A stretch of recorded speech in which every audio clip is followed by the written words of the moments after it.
Ya, Bapak Ibu sudah minum herbal. Kalau saya biasa minum tradisional ya. Ada kapulaga, ada cengkeh gitu ya, tapi dijadikan satu ramuan. Ditambah dengan bunga lawang. Oke, sesuai dengan yang saya bicarakan tadi bahwa kita akan bahas bagaimana kita berinvestasi secara aman di masa pandemi corona seperti ini. Ada 4 hal yang perlu Bapak Ibu lakukan ketika berniat untuk berinvestasi saat ini. Yang pertama,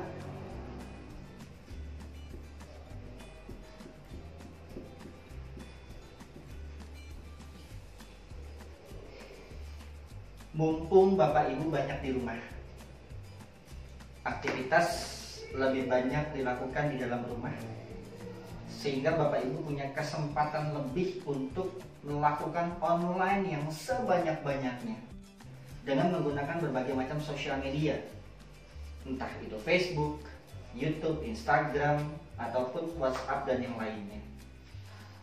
Nah, kesempatan terbuka lebar buat Bapak Ibu karena waktu luang Bapak Ibu itu lebih banyak dibandingkan kemarin.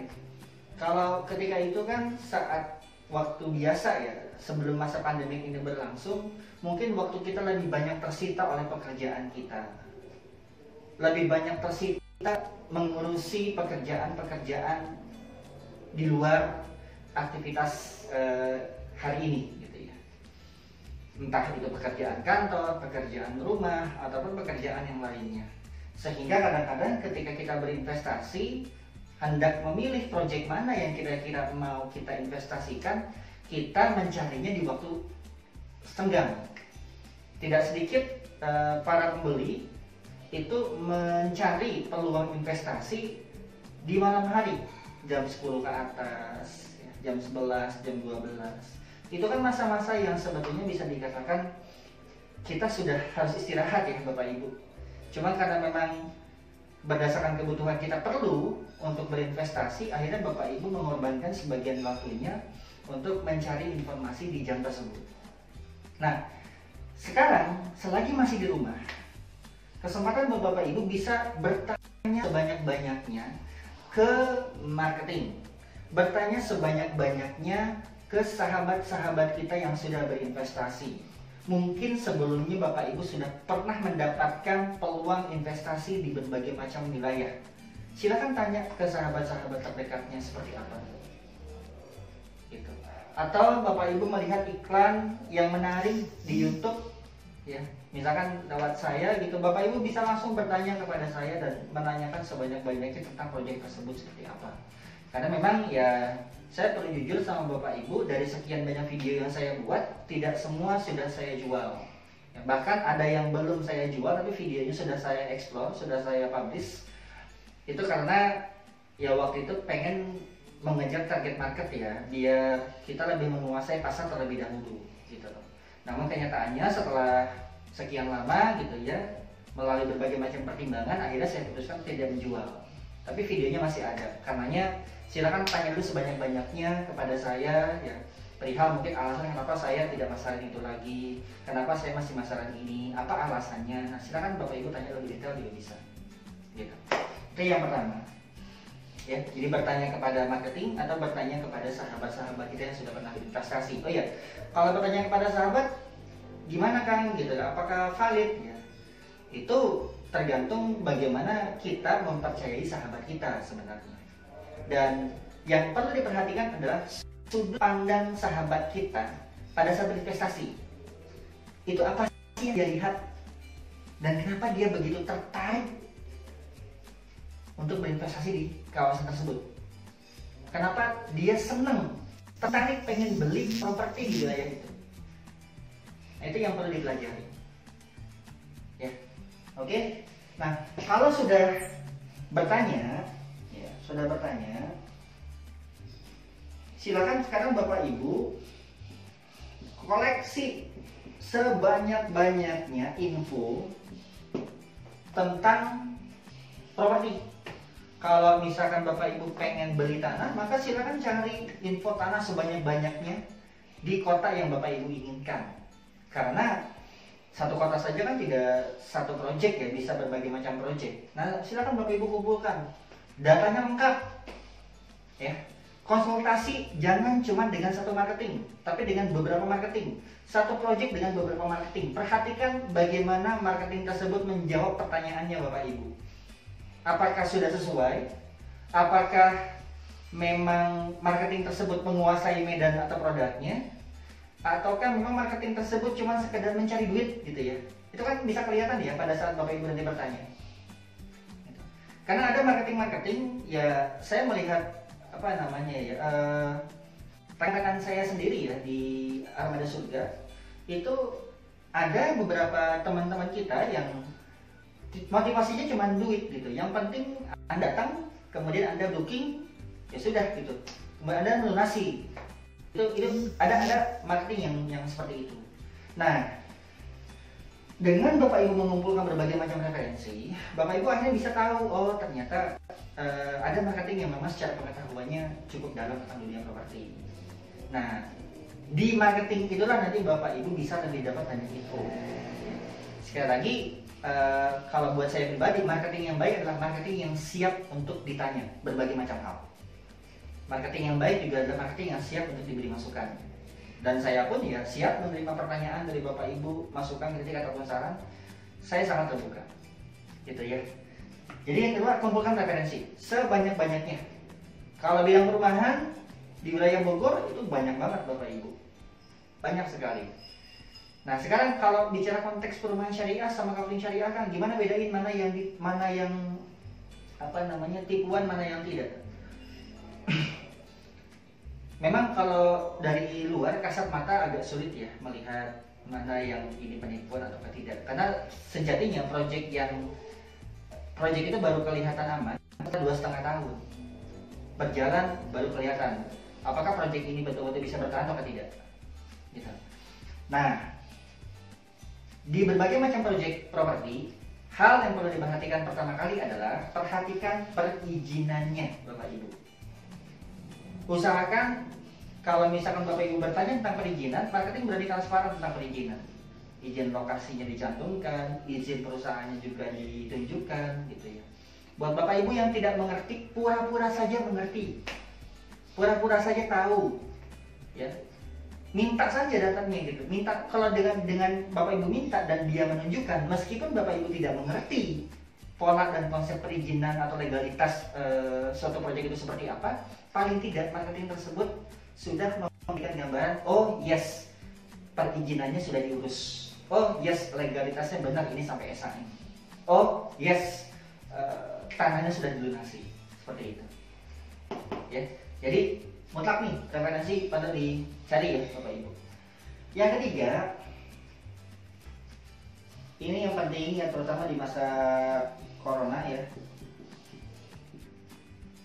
Perhatikan kebutuhan, perhatikan juga pengeluaran Bapak Ibu hari ini.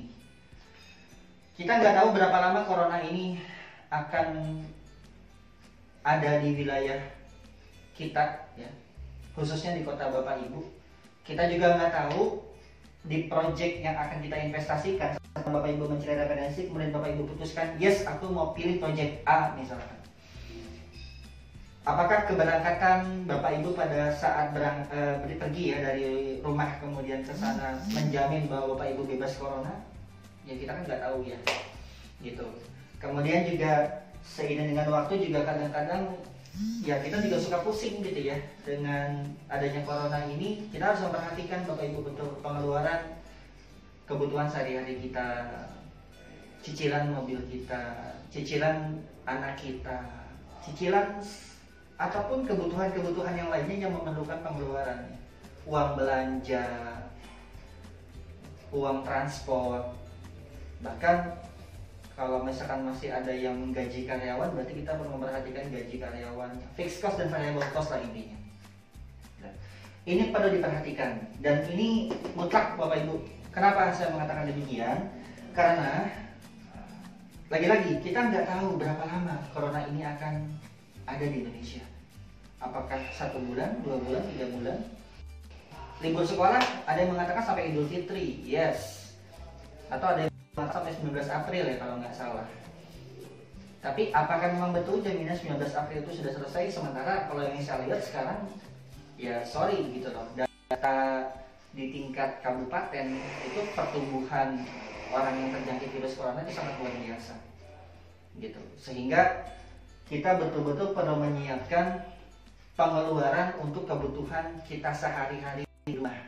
Yang mungkin kalau bapak ibu bekerja ya biasa ya makan itu kan cuma anak sama istri karena bapaknya pulang malam gitu, sehingga konsumsi makan untuk bertiga atau berdua saja. Nah sekarang karena ada bapaknya di rumah kita berarti kan berempat, kan perlu diperhatikan juga ya kebutuhannya seperti apa gitu. Nah kalau ini sudah dihitung gitu ya, maka yang perlu diperhatikan adalah ada nggak uang lebihnya. Satu, ada nggak uang lebihnya? Nah, uang lebih ini cukup nggak buat investasi? Patokan bapak ibu pertama dari uang lebihnya. Uang lebih bapak ibu sekarang berapa? Gitu ya. Yang kedua, aset. Aset dalam arti aset yang mudah dijual ya. Artinya bukan gini. Ada beberapa bayar tanah atau rumah ya, itu pengen beli rumah nunggu aset propertinya dijual. Saya nanya kadang-kadang, Pak itu berapa memang aset properti harganya? Harganya sekitar 1,2 M mas. Nanti kalau rumah ini terjual baru saya bisa investasi. Nah kalau aset bapak ibu seperti itu setinggi itu ya mohon maaf tidak bisa dalam waktu yang sebentar. Karena kalau bicara jual properti itu beda seperti layaknya jualan kacang.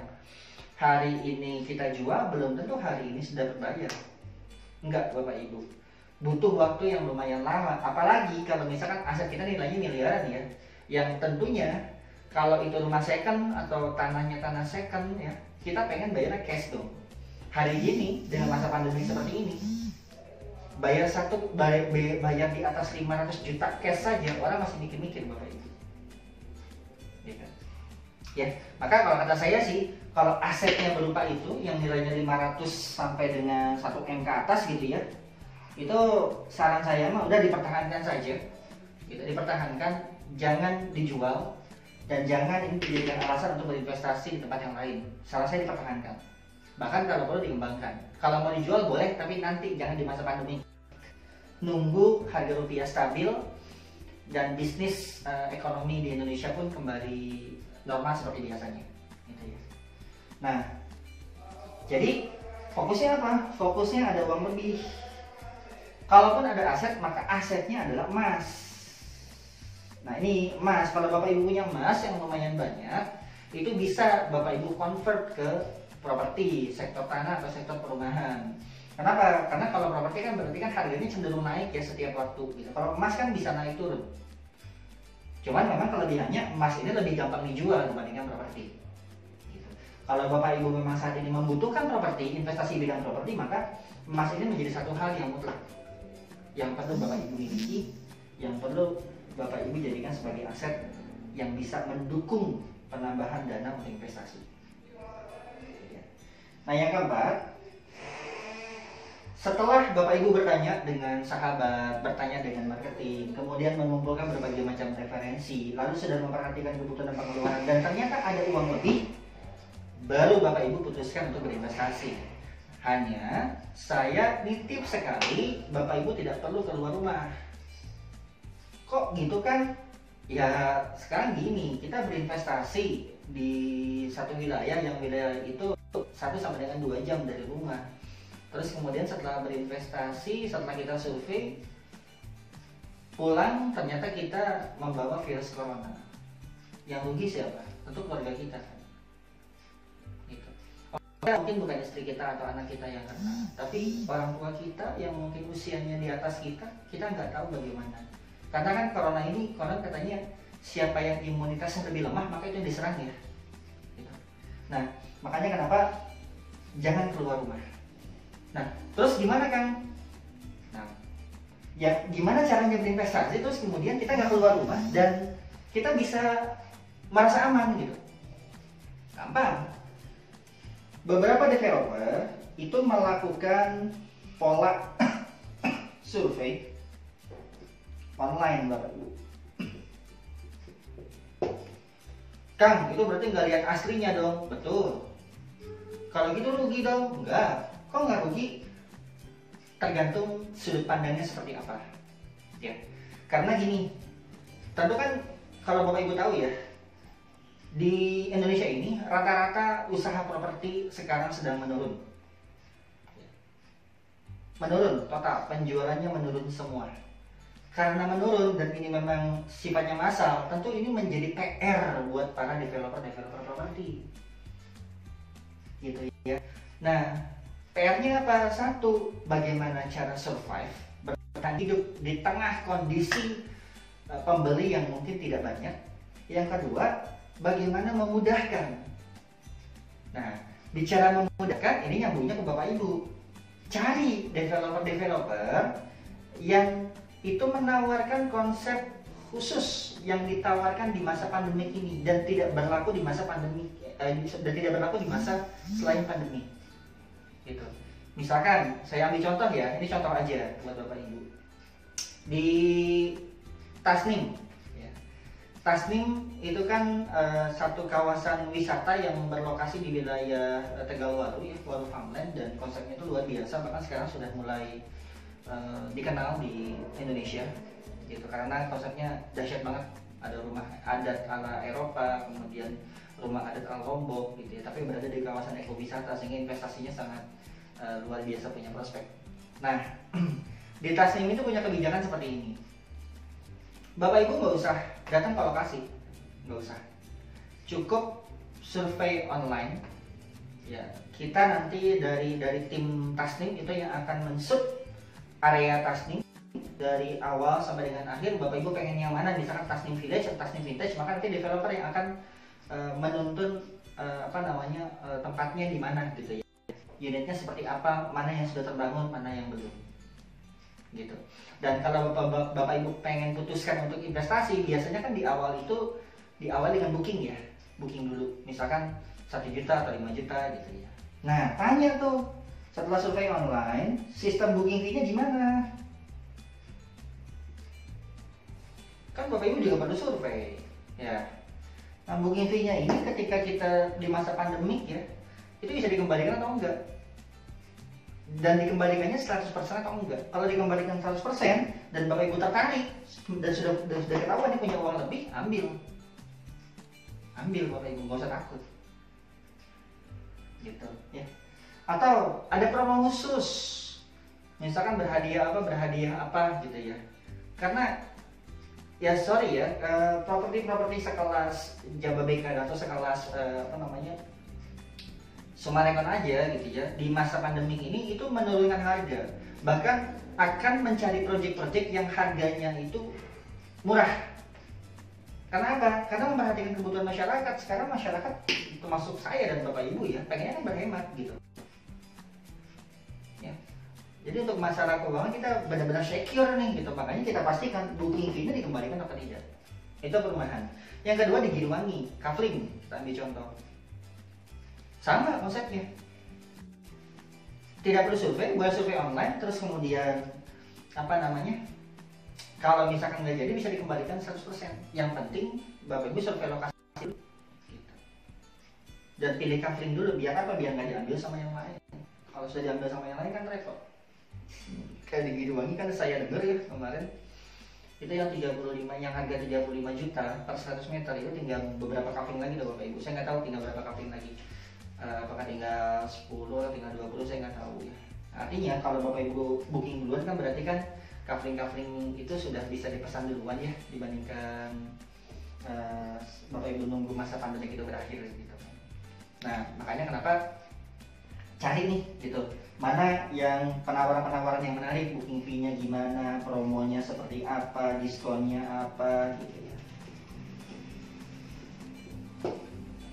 Nah, setelah dapat nih masa promonya, tanya skema pembayaran.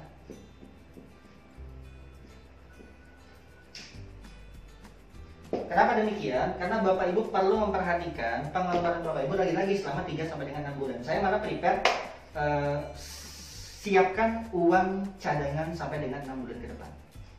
Karena kita nggak akan pernah tahu kapan corona ini akan berakhir. Ya kita hanya berdoa ya mudah-mudahan corona ini berakhir secepatnya. Sehingga kalau saya pribadi pengennya bisa menikmati kembali silaturahmi bersama keluarga di bulan Ramadan, khususnya mendekati Idul Fitri. Dan itu tentu keinginan kita semua ya, liburan bareng-bareng bersama keluarga di kampung halaman kita tercinta masing-masing gitu. Nah, tapi dalam bicara investasi, maka perhatikan skema pembayarannya. Ada nggak keringanan? Misalkan kalau Bapak Ibu skema cash gitu ya, skema cashnya saya pengen setelah survei dulu, atau 1 bulan atau renggang 2 bulan misalkan. Silakan. Itu ditanyakan lagi kepada marketingnya, sehingga ketika Bapak Ibu sudah mendapatkan info yang jelas tentang promo penawaran yang menarik, ya Bapak Ibu bisa putuskan apakah Bapak Ibu harus booking visa itu juga atau tidak. Ini 4 hal ini mudah-mudahan bisa menjadi masukan buat Bapak Ibu, dan saya mendoakan siapapun yang menonton video ini mudah-mudahan terbebas dari virus corona. Untuk Anda yang berusia 40 sampai dengan 60 tahun, perhatikan betul imunitas kekebalan tubuh Anda. Ya, perhatikan juga minuman dan makanan yang Anda konsumsi sehari-hari. Dan untuk yang di bawah 40 tahun, maka yuk kita kurangi aktivitas-aktivitas di luar seperti berkumpul bersama, bercengkarama, berkerumun gitu ya. Apalagi sekarang sudah ada kebijakan di Polda untuk mengurangi aktivitas tersebut. Ya. Mari bersama-sama kita menjaga kesehatan, dan saya mendoakan kita semua, Bapak Ibu yang menonton video ini, itu bisa sehat sekeluarga. Semua saudara-saudaranya juga terjaga dari virus corona. Saya Kang Sakti, sampai jumpa di video tips-tips yang lainnya di masa corona ini. Assalamualaikum warahmatullahi wabarakatuh.